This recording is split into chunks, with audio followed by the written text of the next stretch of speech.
নামাজ নাই, কুরবানি নাই। যেই ব্যক্তি নামাজ পড়ে না, যেই ব্যক্তি নামাজ পড়ে না, কুরবানি তার কোনো সফলতা আনবে না, কুরবানি তার জন্য সফলতা বয়ে আনবে না।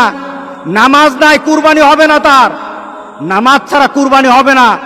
এটাই ধারাবাহিকতা।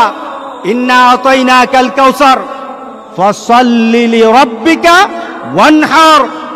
নামাজ আগে, কুরবানি পরে। আর আমাদের সমাজে এমন মানুষ আছে নামাজ পড়ে না, কিন্তু লক্ষ লক্ষ টাকা দামের কুরবানি ছাড়ে না। তার মানে কি? সে দিন বুঝে না, সে ইসলাম বুঝে না, মুহাম্মদ সাল্লাল্লাহু আলাইহি সাল্লামকে দেওয়া আল্লাহর ঘোষণাও জানে না, ইব্রাহিম আলাইহিস সালামকে দেওয়া সেই কুরবানির নীতি জানে না। এই কুরবানি তার জন্য কোনো সফলতা বয়ে আনবে না।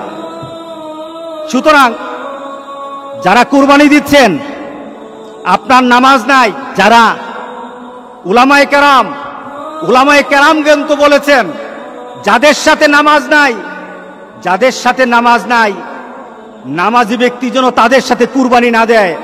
কারণ বেনামাজির কুরবানি হবে না। আপনি 7 নাম দিলেন, 6 জন মানুষ নামাজ পড়ে, একটা মানুষ নামাজ পড়ে না, বিপদ কিন্তু হয়ে গেছে, বিপদ কিন্তু হয়ে গেছে।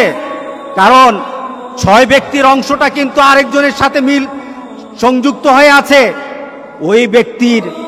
ওই ব্যক্তির বেনামাজি হওয়ার কারণে উলামায়ে কেরামের মতামত, সব উলামায়ে কেরামের মতামত, নামাজ যার থাকে না কুরবানি তার হয় না।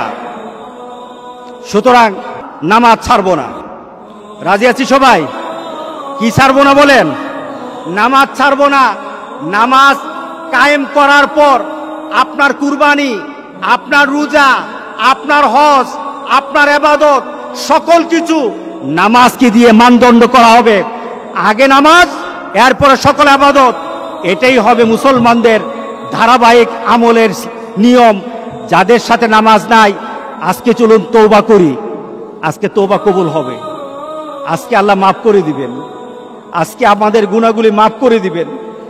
আজকে তো আমরা এমন ভাবে আল্লাহর কাছে বলবো, মাবুদ তোমার আরাফাতের ব্যক্তিগুলি আরাফাতে কেঁদেছে, এদের মনে কিন্তু সুখ ছিল না, এদের মনে কিন্তু আনন্দ ছিল না। কারণ আরাফাতের ময়দানে 10,000 মানুষ থাকে না। মুহাম্মদ সাল্লাল্লাহু আলাইহি সাল্লাম যখন হজ করে গেলেন, তখনই তো 100 লাখের উপর মানুষ ছিল। 10,000 মানুষ আরাফাতের ময়দানে কখনো ছিল না। আজকে 10,000 মানুষ তারা ওই আরাফাতের ময়দানে কেঁদে কেঁদে বলেছে, মাবুদ আমরা তৃপ্ত নই। কারণ যেখানে থাকার কথা ছিল 40 থেকে 50 লক্ষ মানুষ, যেখানে 50 লক্ষ মানুষ আল্লাহর দরবারে কাঁদার কথা ছিল, সেখানে 10,000 মানুষ তাদের আবেগটুকু দিয়ে আল্লাহর দরবারে কেঁদে কেঁদে বলেছে, মাবুদ এই দুনিয়া থেকে তুমি মেহেরবানি করে বিপদ দূর করে দাও, গোটা পৃথিবীর মানুষকে স্বাভাবিকভাবে হজ করার মতো তৌফিক দান করে দাও। তাদের ডাক হয়তো কবুল হয়ে যাবে। আমাদের বিশ্বাস, তাদের ডাকের কারণে হয়তো আল্লাহ আমাদেরকে মাফ করে দিবেন।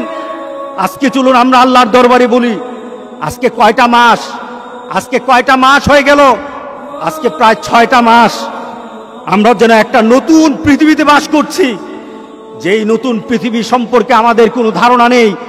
আমরা একজন আরেকজনের সাথে মিশতে পারি না, আমরা একজন আরেকজনের সাথে কুলাকুলিও করতে পারি না, আমরা একজন আরেকজনের সাথে মুসাফাও করতে পারি না, আমরা একজন আরেকজনের বাড়িতে দাওয়াত খেতেও পারি না। আল্লাহ সুবহানাহু ওয়া তাআলা বলেন, আমার হুকুম মান।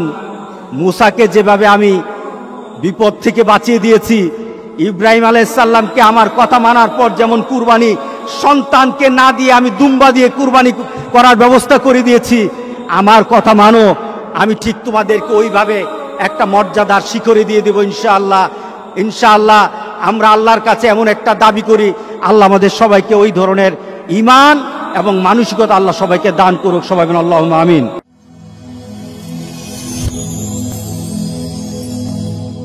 Rose TV 24. Enjoy by listening to the Holy Quran.